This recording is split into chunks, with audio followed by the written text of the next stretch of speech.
Bonjour à tous et à toutes, mes très chers amis, vous qui nous suivez sur YouTube au quotidien, notre chaîne.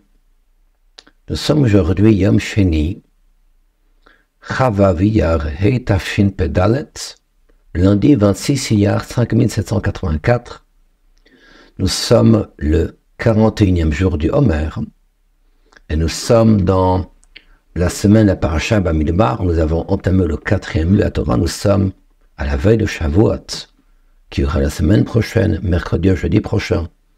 L'occasion de souhaiter à chacun d'entre vous, Kabbalat Torah, Besimcha Bepnimiut, que nous puissions recevoir la Torah avec joie, avec intériorité. Et c'est d'ailleurs l'objet de notre réflexion d'aujourd'hui. La Torah peut-elle parler de malédiction envers le peuple d'Israël? C'est une grande question. Alors que nous savons très bien que En Ra Yored Min Hashamayim. Il n'y a pas de mal qui descend du ciel. Hachem est celui qui est Tov ou Métib la Briot. Hachem est bon, il fait du bien autour de lui. Peut-on parler ici de malédiction telle que nous avons en Parashat Bechokotai, ce Shabbat, 7 séries de malédictions, 49 malédictions. Peut-on parler de malédiction, la situation en Eretz Israël, qui depuis le 7 octobre, Naflo, sont tombés des dizaines et des centaines, plus d'1 millier de nos frères et sœurs, sont tombés en Eretz Israël, massacrés par le Hamas. Peut-on parler de malédiction lorsqu'on entend la situation qui se passe ci et là, sur les réseaux, l'antisémitisme, etc., etc., tout ce que nous voyons au quotidien? Comment aborder la chose? Permettez-moi de vous raconter l'histoire suivante. Il est rapporté qu'à Liozna, la ville où vivait le Balatania, Rabbi Shlomo de Liadi, il était le Baal Koré, c'était lui le lecteur à la Torah, et chaque année, il lisait bien sûr les kalal, les malédictions dans Parasha Kitavo. 90e malédiction avant Rosh Hashanah. Son fils, Rabbi Dober, qui sera le futur Rabbi de Lubavitch, Rabbi l'allemand Amtsaï, écoutait chaque année de son père ce texte, ces malédictions. Un jour, une année, son père était absent de Liozna, et c'est quelqu'un d'autre qui l'a remplacé lorsque il a entendu les malédictions de ce autre personne, de ce autre Baal Koré, cet autre lecteur. Nechelash, il malheureusement était extrêmement affaibli de ce qu'il a pu entendre, à tel écart tellement, il y a même un doute s'il pouvait ou non jeûner pour le jour du Yom Kippour. Lorsqu'on lui a demandé, mais pourtant chaque année tu écoutes les malédictions, comment se fait-il que cette année tu es en train de dire que tu n'arrives pas, et pourtant chaque année tu écoutes ces malédictions? Il a dit, lorsque mon père lit les malédictions, je n'entends pas de malédictions. Anilo Shomea. Qu'est-ce que tu entends? Tu entends en fait des brachot. Tu entends des bénédictions. Comment c'est possible que nous puissions parler de bénédictions lorsque nous lisons de pareils propos, lorsque nous lisons de pareils xéros, de pareils décrets? Peut-on parler de bénédiction lorsque nous sommes en phase devant la situation, devant ce qui se passe actuellement? Bien, en réalité, oui. Pourquoi? Mais ça, c'est une chose qui nécessite une grande réflexion. Ce que nous souhaitons, bien sûr, de la part d'Hachem, c'est que nous puissions recevoir Tov Hanire Ve'anigle, c'est-à-dire un bien que l'on puisse voir de nos yeux. Ceci est exact. Mais si on ne voit pas ce bien de nos yeux, ça ne veut pas dire que ce n'est pas un bien. Évidemment que chacun d'entre nous, d'après le pshat, d'après le sens simple des mots, lorsqu'il est en phase, qu'il regarde les situations, il ne peut pas considérer cela comme étant un bien. C'est exact. Mais nous avons un regard beaucoup plus profond. Hachem qui dit qu'il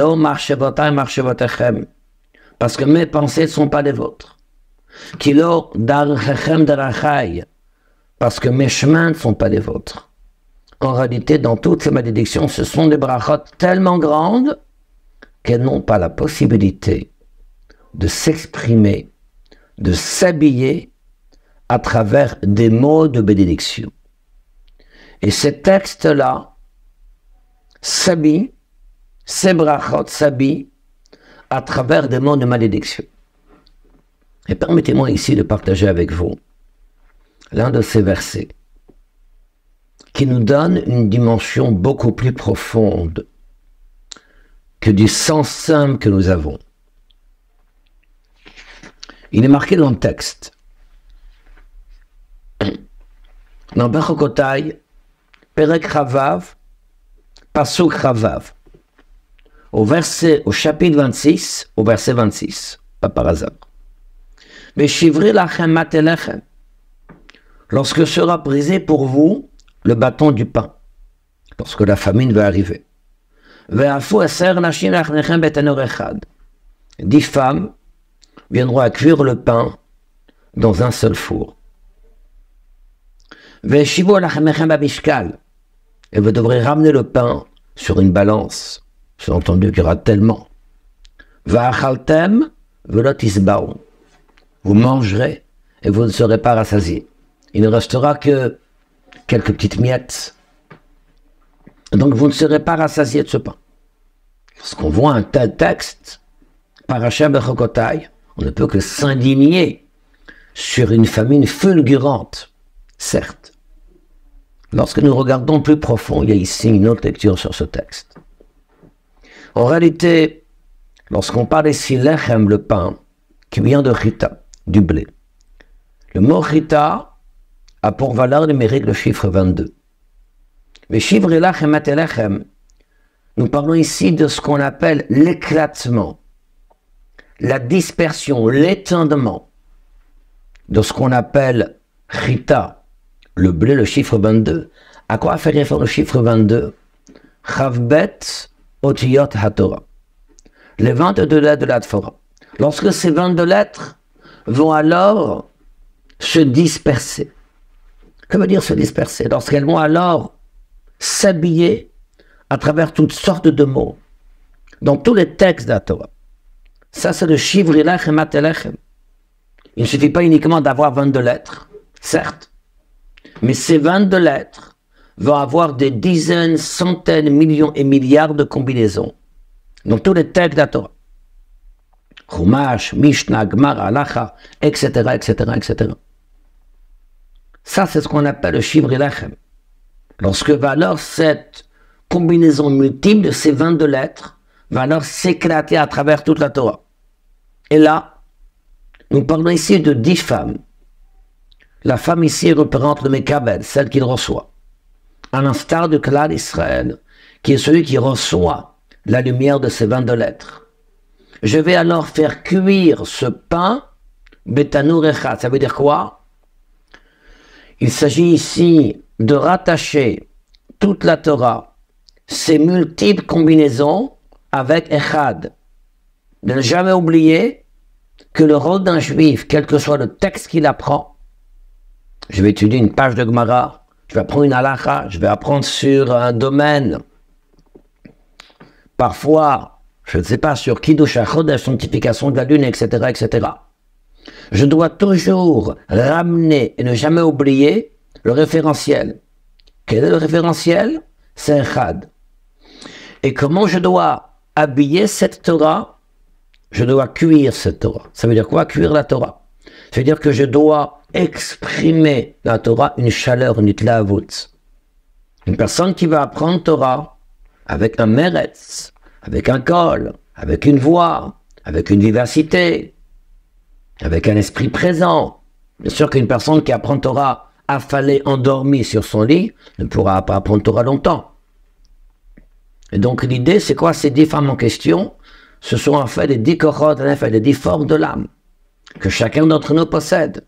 Et je dois maintenant unir les 10 formes de l'âme, et avec cette profonde itlaavut, cette profonde ardeur que je mettrai la Torah, et rattacher mon enseignement avec Echad, avec un. Et de cette manière-là, alors, eh bien, va'achaltem velo tisba'u, la Torah que vous allez maintenant manger, vous ne serez pas rassasié. Ça veut dire quoi? Ça veut dire que vous serez en quête de connaître beaucoup plus. C'est pas dans le sens que vous ne serez pas rassasié de ce que vous avez mangé, vous n'allez pas vous rassasier de votre étude, tel que disent nos maîtres, celui qui aime l'argent ne se suffit pas de ce qu'il a.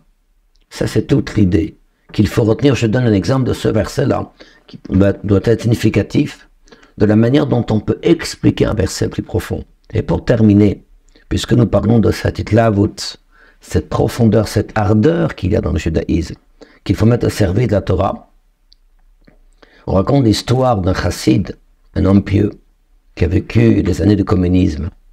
Malheureusement, il n'y avait pas dit pour apprendre la Torah. Un jour, il était à la Gnisa, on a mis là-bas des Sfarim qui étaient donc abîmés, il a récupéré là-bas des fascicules, etc. Il a commencé à apprendre. Le problème, c'est qu'il étudiait la page 4 de tel livre, la page 8 de notre livre, il n'y avait pas de suite dans les livres. Le Rav Menachem Mendel Futerfas, qui est aussi là-bas en récit, il lui a dit, mais à quoi te sert cette étude? Puisque tu n'apprends pas la Torah, tu étudies les pages comme ça, à droite à gauche. Il a dit, mon but n'est pas un enrichissement intellectuel. Mon but, c'est l'idabek, c'est de s'attacher avec Hachem.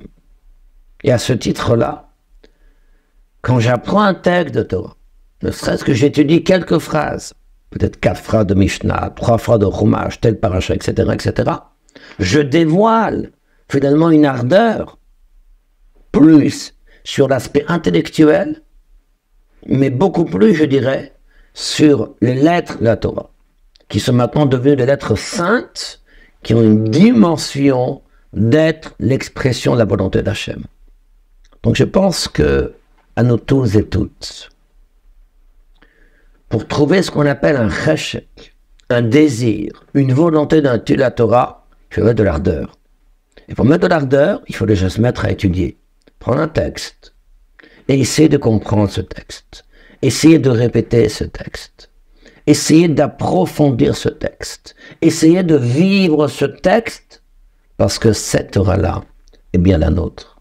Lorsque nous mettrons ici cette ardeur, cet enthousiasme dans la Torah et de rattacher la Torah avec Echad, on trouvera fondamentalement un intérêt. Je vous souhaite une excellente journée et à très bientôt.